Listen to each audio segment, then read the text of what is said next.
It was the summer of 1987 when Sarah and her friends decided to hike into the dense woods near the small town of Bellwood. The place had always been a topic of conversation among locals.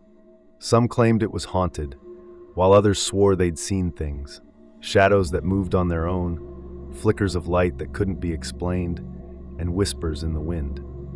Sarah and her group weren't the superstitious type, so they dismissed the stories as mere folklore, something to tell around a campfire to spook the kids. They had planned the trip for weeks.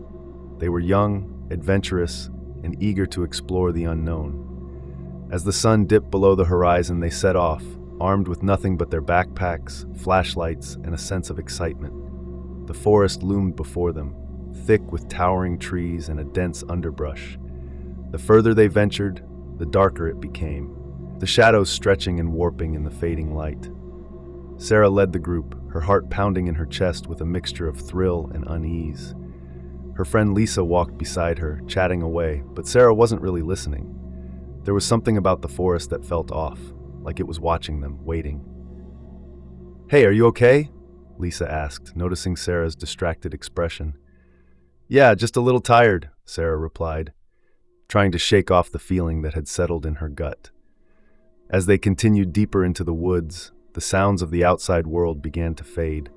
The chirping of birds, the rustling of the wind, everything seemed to vanish. It was like they had entered a void, a place where the rules of nature no longer applied. A cold wind picked up, rustling the leaves above them, but it was more than just wind. It sounded like whispers, soft and unintelligible. Sarah stopped in her tracks, her eyes scanning the darkening woods.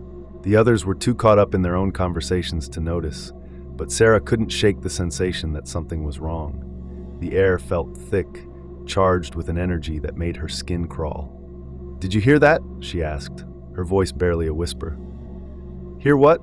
Lisa responded, looking at Sarah like she was overreacting. "I don't know," Sarah said, shaking her head. "It just felt strange." "Come on, you're imagining things. We're almost to the campsite. Let's just keep going." The campsite was about an hour's hike away, and Sarah reluctantly agreed to keep moving. They set up their tents in a small clearing surrounded by towering trees. The sun had long since disappeared, leaving them in near total darkness, save for the faint light from their lanterns. As the evening wore on, they sat around the campfire, laughing and telling stories. But Sarah couldn't relax. The whispers she'd heard earlier seemed to be growing louder, more distinct. They weren't just wind. Someone or something was speaking to them from the woods. She tried to ignore it, but every now and then a name would drift through the air, her name. A soft, distant voice calling her from the darkness. "Sarah?" She jumped, her eyes wide, but no one else seemed to notice. Her friends continued talking, oblivious to the growing unease that was gnawing at her insides. "Sarah, come closer." The voice was so clear now, almost a tangible presence in the night. Sarah stood up, her legs shaking, and took a few steps away from the fire. Her friends didn't notice. They were too caught up in their conversation, but Sarah couldn't tear her gaze away from the trees. Something was there. She could feel it. Then suddenly the air shifted. The temperature dropped, the wind picking up, howling through the branches. The whispers became frantic, urgent. "Sarah, come closer. We've been waiting for you." Without thinking, Sarah stepped into the forest, her feet carrying her deeper into the trees. The path was faint, barely visible in the dark, but she followed it, drawn forward by the voice that called her name. Her heart hammered in her chest as she ventured further into the woods. The trees closed in around her, the darkness pressing in. Her breath quickened, but she couldn't turn back. The voice had a power over her, something that pulled at her very soul. Sarah. She was almost running now, her feet stumbling over the uneven ground. The voice was close now, just behind her, just beyond the edge of her vision. She could hear its whispers like they were right next to her ear, and the closer she got to the source, the more the air seemed to hum with anticipation. And then she saw it. In the clearing ahead there was a figure, a shadowy shape, standing still in the moonlight, waiting. Its features were obscured by the darkness, but Sarah could feel its presence. It was the source of the whispers, the one calling her. "Sarah," the voice said, now echoing in her mind, drowning out everything else. She took another step forward, drawn in by an unexplainable pull. The figure began to move, its form shifting, growing larger as it approached her. She could feel her heart thudding in her chest, her body trembling. The figure reached out, its fingers long and thin, skeletal in the dim light. Sarah couldn't move, couldn't speak. She was frozen, her body responding to some unseen force that held her in place. And then, just as the figure's hand was about to touch her, a scream pierced the air, a scream that shattered the silence of the woods. "Sarah! No!" It was Lisa, running toward her, pulling her back from the edge of the clearing. The force holding Sarah loosened, and she stumbled back, falling to the ground.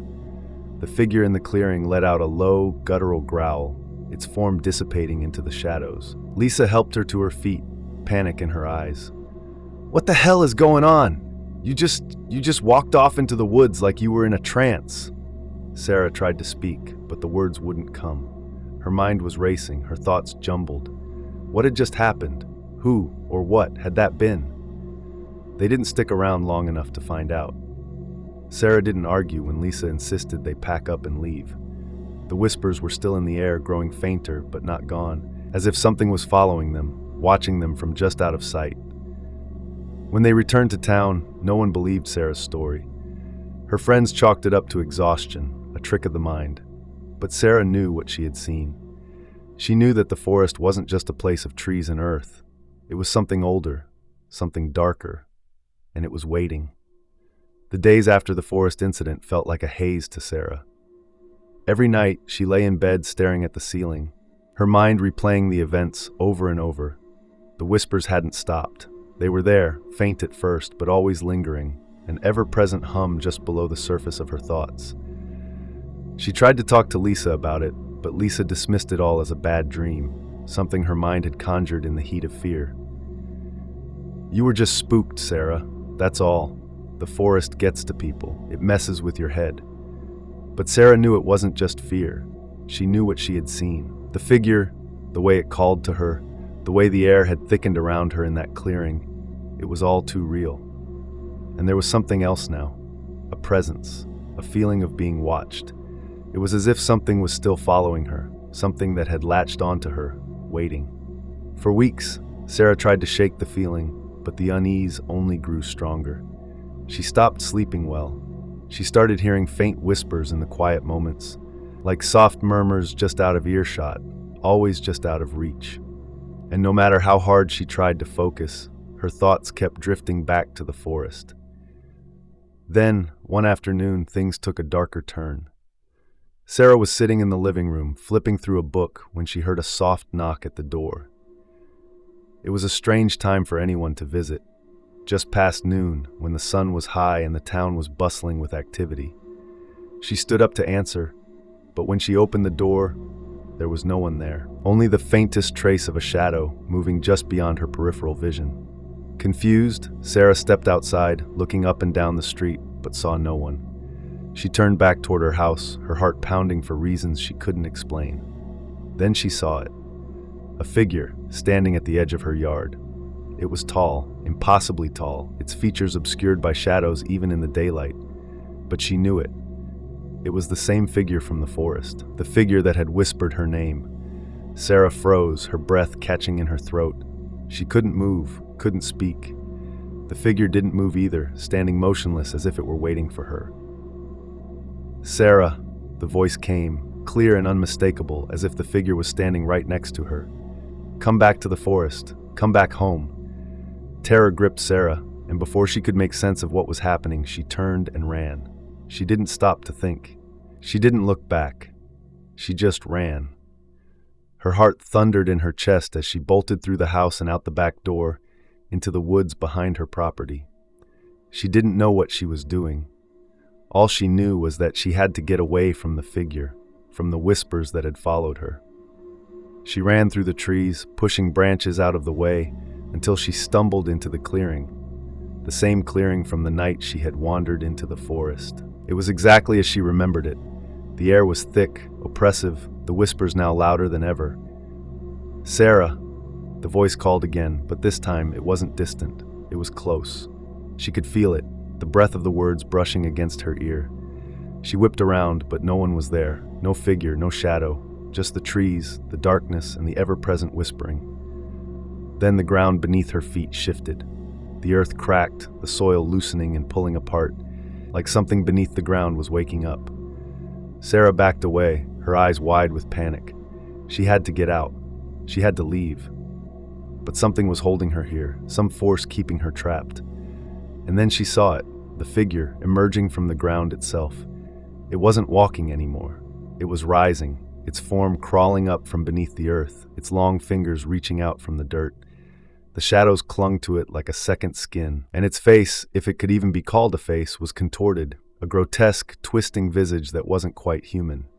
Its eyes, though, were the worst part, black as night, endless and hollow. Sarah tried to scream, but the sound wouldn't come. She could only watch as the figure rose higher, its body twisting unnaturally, stretching and bending in ways that defied nature. It reached out toward her, its fingers elongating, extending like tendrils of darkness. "Come to me, Sarah," it whispered, the voice now sounding like hundreds of voices layered on top of each other, all of them chanting her name. She couldn't take it anymore. Every part of her body screamed to flee, but her legs felt frozen in place. The whispers were too loud, the pull too strong. She had to get away. She had to. A sudden crash, a loud snap of a branch. The sound cut through the oppressive silence like a knife. Sarah turned her head in surprise, her heart pounding even harder as she saw Lisa, panting and out of breath, emerge from the trees behind her. "Sarah, get away from it! Don't let it touch you!" Lisa grabbed her arm, pulling her back.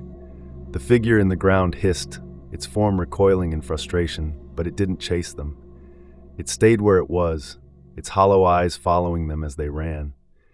They didn't stop until they were miles from the clearing, breathless and shaking, hearts racing in their chests. When they finally came to a halt, Lisa turned to Sarah, her face pale and filled with fear. "We need to get out of here," she said, her voice trembling. Now. But Sarah knew. She knew that no matter how far they ran, the whispers would follow. The figure would follow. The forest had claimed her, and it wouldn't let her go. In the weeks that followed, Sarah tried to return to her normal life, but she couldn't escape the forest. She couldn't escape the feeling that it was always there, waiting, just beyond the edge of her vision. She would hear the whispers in the middle of the night, feel the cold touch of fingers on her skin when she least expected it. And one day, she vanished. No one saw her leave. Her room was found empty, her belongings untouched. The only thing left behind was the faint echo of her name, whispered in the wind. Some say Sarah is still out there, somewhere in the woods, calling for someone to join her. And if you listen closely enough, you might hear her voice calling from the darkness. "Sarah," but no one dares to answer.